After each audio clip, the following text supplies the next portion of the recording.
Buenos días, chicos y chicas. Pues nada, comenzamos tema nuevo. ¡Hola! Y empezamos ahora a hablar de una de las civilizaciones más interesantes que hemos tenido en la historia, la civilización egipcia. De entrada, siempre es importante que tengamos que destacar la ubicación que Egipto ocupó. Y en este sentido, vamos a ver una serie de consideraciones previas que nos van a acercar un poquito a la civilización de los faraones. En primer lugar, tenemos que tener en cuenta que ellos no escribían con caracteres gráficos de letras como la escritura cuneiforme, aunque son formas hechas con un palito, no dejan de ser letras. Igual que nosotros pues tenemos unos caracteres que son letras. Ellos no utilizaban letras.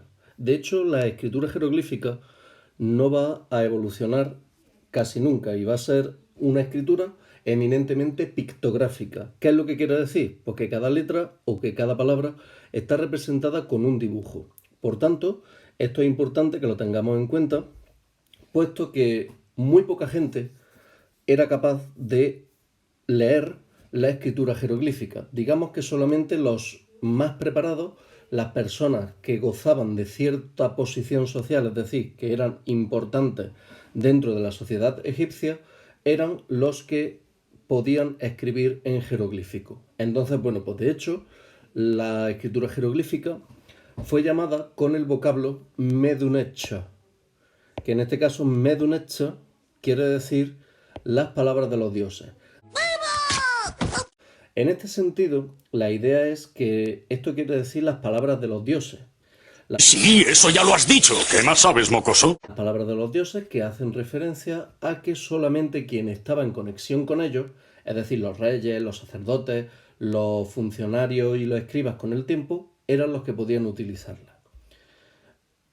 El desciframiento de la escritura jeroglífica se lo debemos al hallazgo de la piedra de Rosetta. Entonces, bueno, pues en este sentido, la piedra de Rosetta, que la tenemos aquí, es un texto que está escrito en 3 idiomas distintos. Aquí tenemos escritura jeroglífica, aquí tenemos lo que ellos llamaban la cursiva, bueno, lo que nosotros llamaríamos la cursiva jeroglífica, que sería escribir rápido la lengua jeroglífica, que evidentemente mostraría letras pues, o dibujos hechos de forma muy esquemática, que sería el demótico, y aquí tenemos un texto en griego. Esto parte de la idea de que aquí y aquí pone lo mismo. Entonces, claro, como el griego sí se conocía, pues gracias a este hallazgo se pudo hacer el desciframiento de la piedra de Rosetta.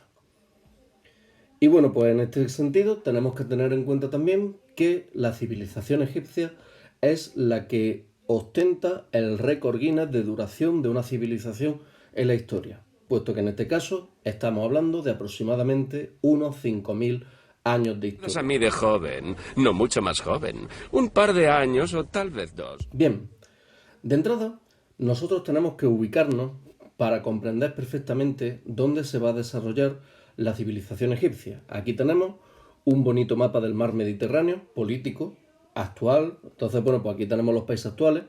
Egipto sería esto de aquí y aquí estamos nosotros. Es decir, esto es la península, concretamente aquí si me situáis, ¿vale?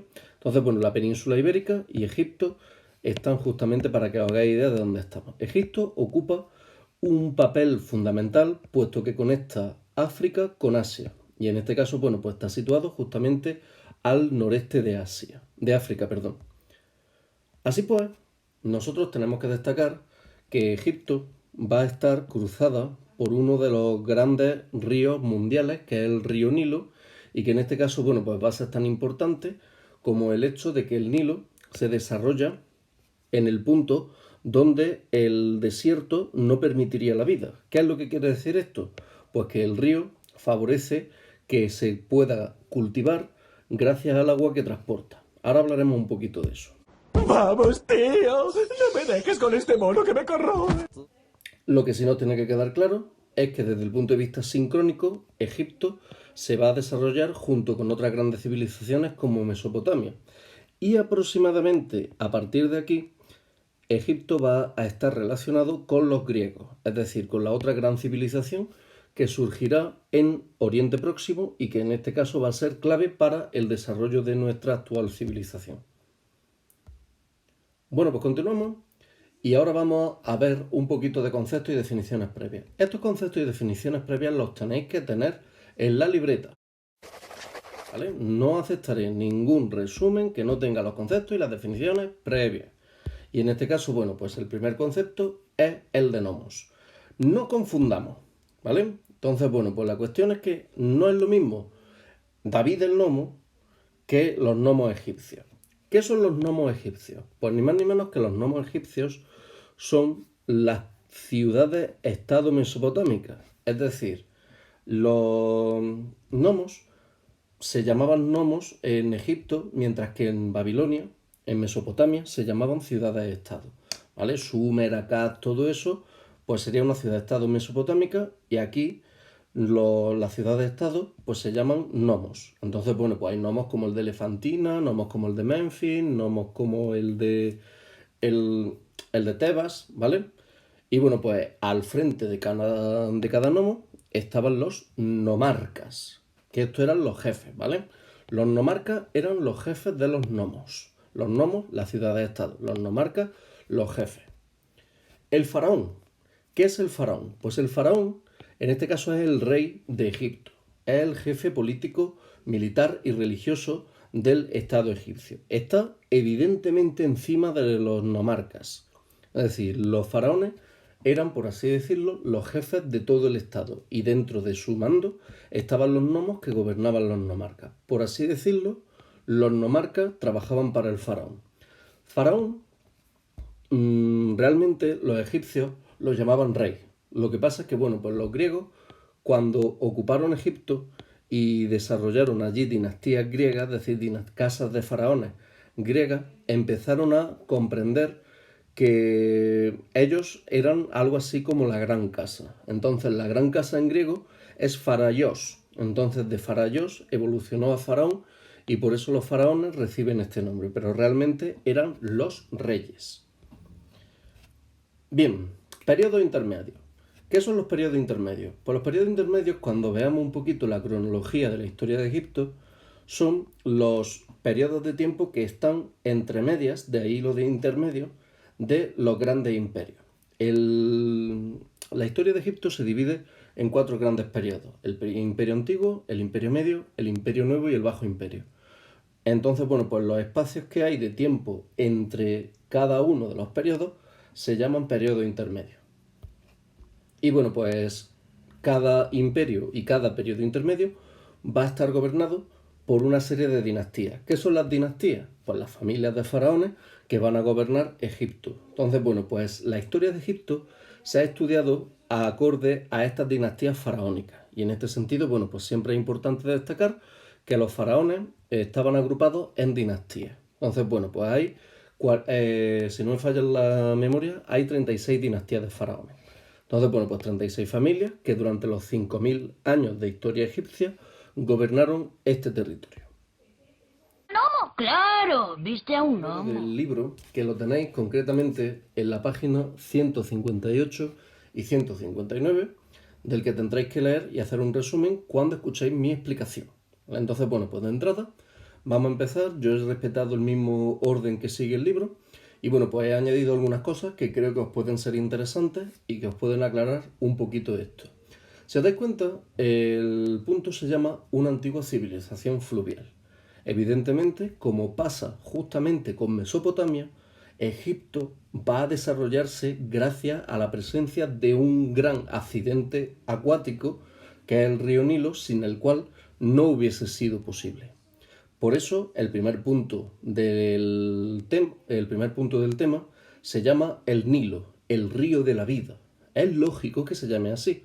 De hecho, imagino que habréis visto alguna vez este talismán, este amuleto, que es la llamada llave de la vida o cruz de la vida, que en este caso, bueno, pues esto es un talismán egipcio que tiene mucho que ver con el río Nilo, como ahora os explicaré. Entonces, bueno, pues en este caso es importante destacar, el nombre en egipcio es Anj, es decir, este símbolo se llama Anj en egipcio, que quiere decir vida. ¿Lo ha entendido? Sí. El desierto fue fértil gracias a que este río cruzaba todo este territorio. Es decir, en este caso la gente pudo vivir en el desierto gracias a la presencia del río Nilo. Pues en este caso es importante destacar que lo que estamos viendo aquí es justamente la península del Sinaí, que es la conexión de África con Asia. Esto de aquí sería el Mar Rojo y esto de aquí creéis que es el río Nilo y estáis acertados. De hecho, toda esta parte de aquí es el delta del río Nilo, donde desemboca, que se abren varios brazos para desembocar en el mar Mediterráneo, pero lo que estáis viendo no es el río, es decir, el río no es así de ancho. Esto de aquí es el territorio fértil que gracias al río se desarrolla. Aquí lo que estáis viendo es el desierto y aquí la vida. Es decir, esto es tierra yerma, tierra que no tiene ningún tipo de vegetación, y esto es tierra frondosa en vegetación y perfectamente cultivable y habitable. En este caso, bueno, pues aquí se puede ver un poquito mejor este mapa que ya he puesto antes, la península del Sinaí, de la que ya hemos hablado hace un momento, el Mar Rojo, el delta que abre el río en varios brazos para desembocar en el mar Mediterráneo, y bueno, pues fijaros qué elemento más curioso. El Ang, la vida, la llave de la vida. Fijaros cómo en este caso interpretaban, es decir, esto para los egipcios el río Nilo es la vida y lo que hacen es representarlo justamente en su río. Esto, evidentemente, este brazo de aquí sería el río propiamente dicho, esto sería el delta y aquí tenemos esta línea que es la división entre el Alto y el Bajo Egipto. Es decir, el Bajo Egipto, que sería la parte donde se desemboca el río, y el Alto Egipto, que sería la zona desde más o menos de la primera catarata, es decir, el primer rápido que el río tiene, hasta el punto en el que se abre para desembocar en el delta.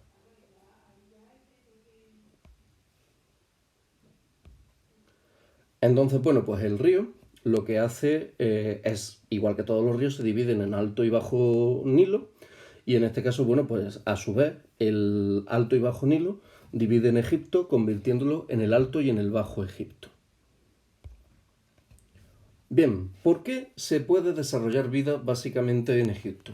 La idea es que cuando el río en verano recibía las lluvias ecuatoriales, las lluvias que venían desde la zona de su nacimiento, el río acumulaba un gran caudal de agua, es decir, acumulaba una gran cantidad de agua. Entonces, esa agua se iba transportando por todo el río y conforme iba transportándose el agua por todo el río, las orillas se inundaban. Entonces, cuando se producía esa inundación, el agua pasaba, bajaba el caudal del río y se quedaba un lodo que era muy fértil. Entonces la idea es que sobre ese lodo, que estaba mojado, que estaba empapado y que era fértil, lo que hacían era sembrar. Y gracias a esa siembra pudieron desarrollar una agricultura muy próspera que explicó el desarrollo de Egipto. Entonces, bueno, pues en este caso, esto nos va a dar pie para empezar a hablar del nacimiento de la civilización egipcia, pues que en este sentido, sin el río, el desarrollo de toda estructura social organizada hubiese sido imposible. Aquí tenemos que, en este caso, las poblaciones neolíticas del Valle del Río aprenderán a controlar y prever la crecida. Es decir, se dan cuenta de que una vez al año, y además siempre en la misma época del año, el río crecía. Entonces piensan, bueno, ¿y si nosotros nos organizamos para hacer las cosas en base a lo que el río nos dispone? Cuando se inunde, no hacemos nada. Cuando baje, sembramos. Y antes de que se vuelva a inundar, recolectamos para que cuando suba el río podamos volver a sembrar y volver a recolectar. Y así podremos vivir. Es decir, fijaros, básicamente lo que van a hacer, van a crear un calendario. Un calendario que va a estar dividido en 3 estaciones, no como el nuestro que está dividido en 4. Pero ellos van a entender que el río Nilo va a dividir su vida en 3 estaciones. La estación de la inundación, la estación de la siembra y la estación de la recolección. Es decir, todo gira en torno a la agricultura que el río proporciona. Entonces, bueno, pues aprenderán a controlar el caudal del río, a ver cómo crece el río y a incluso canalizarlo para llevar agua a territorios cultivables. Entonces, bueno, pues en este caso, esto nos va a dar que se va a producir un crecimiento poblacional, va a aumentar la población y un desarrollo social, como hemos visto en otros temas con el tema del neolítico. ¿Qué pasaba cuando la población aumentaba? Que se necesita un líder, un jefe que apoye, organice y distribuya el trabajo y la vida. Entonces, bueno, pues ese jefe va a ser ni más ni menos que el nomarca. El nomarca que gobernaba una ciudad-estado que nosotros llamamos nomos y que con el tiempo van a estar o van a depender de un rey superior a todos esos nomarcas que son los faraones.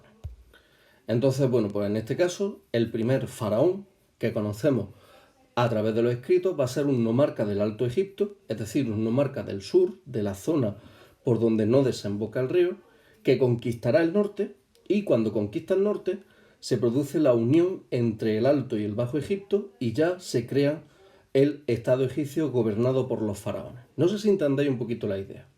Primero estaban los nomarcas, que gobernaban los nomos. Pues hay un nomarca en el sur, que es el rey Menes, que lo que hace el nomarca Menes en su tiempo, que lo que hace es conquistando todos los demás nomos que hay a su alrededor.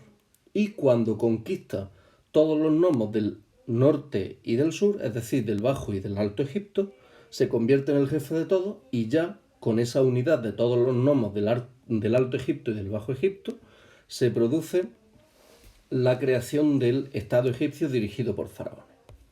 Entonces, bueno, pues en este caso, a mí siempre me ha gustado señalar esta unión del norte con el sur, esta unión del Alto y del Bajo Egipto con las coronas.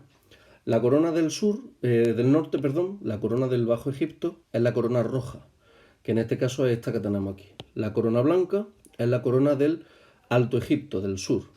Y cuando se produce la conquista del sur hacia el norte, se unen las dos coronas y se crea la corona única, que sería en este caso la unión de las dos coronas y por tanto el símbolo principal de los faraones. Esta es la corona del faraón. Este es el símbolo que distingue al rey de Egipto, porque es rey del Bajo y del Alto Egipto, rey de la corona roja y rey de la corona blanca. Y bueno, pues en este caso vamos a empezar ya a hablar de las etapas históricas. Como veis, vamos rápido, este tema se presta mucho a eso.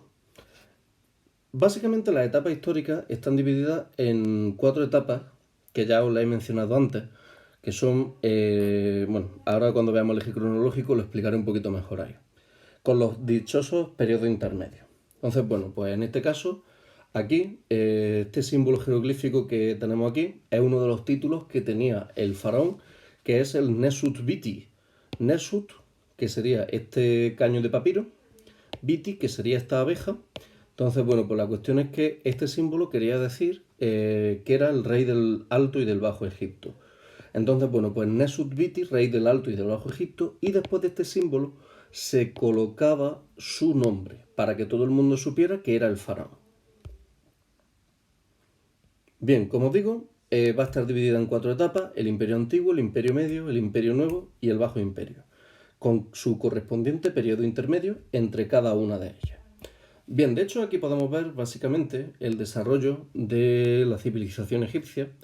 Y bueno, pues aquí tendríamos el periodo de unificación, que sería desde el año 3000 hasta el comienzo del Imperio Antiguo, aproximadamente en el 2600 a.C.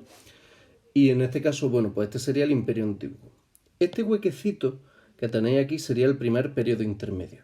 Luego viene el Imperio Medio, segundo periodo intermedio, Imperio Nuevo, tercer periodo intermedio, y en este caso, bueno, pues ya tendríamos el Bajo Imperio, que sería todo esto de aquí. A la época del Imperio Antiguo corresponde los faraones de las dinastías que hicieron las pirámides. Entonces, bueno, pues en este caso, digamos que las pirámides van a ser el fiel reflejo de ese poder que adquirió Egipto durante este periodo. Del Imperio Medio solamente mencionaremos que la capital se trasladó a Tebas, y del Imperio Nuevo, que sería este periodo de aquí, mencionar a algunos de los más célebres faraones que vamos a tener en este periodo, como Tutankamón, que es el que habéis visto pasar ahora mismo, Akenatón, que era su padre, Amenofis IV también, luego explicaré un poquito esto, y finalmente el más importante de todos, que es el faraón Ramsés II, que está considerado el gran constructor de Egipto. Bien, espero que os haya servido de orientación y que me hagáis un buen resumen en base a esto. Recordad todos los conceptos que he ido añadiendo y que merece la pena que tengáis en la libreta. Venga chicos, buenos días y un saludo.